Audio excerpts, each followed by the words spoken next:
టెర్రరిజంపై పోరాడే హక్కు భారత్కు ఉందన్నారు విదేశాంగ శాఖ మంత్రి జయశంకర్. ఉగ్రవాదం విషయాన్ని ఏ దేశం కూడా లైట్ తీసుకోవద్దన్నారు. అమెరికాలో జరిగిన క్వాడ్ విదేశాంగ శాఖ మంత్రుల సమావేశంలో పాల్గొన్నారు. ఇక ఈ సమావేశంలో భాగంగా ఏప్రిల్ 22న పెహల్గాంలో జరిగిన ఉగ్రదాడిని ప్రస్తావించారు. నేరం చేసేవాళ్లు బాధితులు ఒక్కటి కాదన్నారు జయశంకర్. ఉగ్రవాద బాధితులు ఉగ్రవాదాన్ని ప్రోత్సహించే వాళ్లను గుర్తించాలని క్వాడ్ భాగస్వాములు అర్థం చేసుకోవాలన్నారు జయశంకర్. ఇక దీనిపై స్పందించిన క్వాడ్ దేశాలు ఉగ్రవాదాన్ని ప్రోత్సహించే వాళ్లకు శిక్ష పడాల్సిందేనని తెలిపాయి.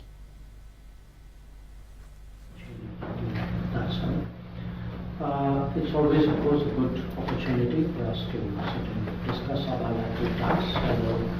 Most of our discussions are getting better and better because there are less problems to solve and more opportunities out there to explore. And you're absolutely right. We mark the first anniversary of our comprehensive strategic partnership. We're very pleased to have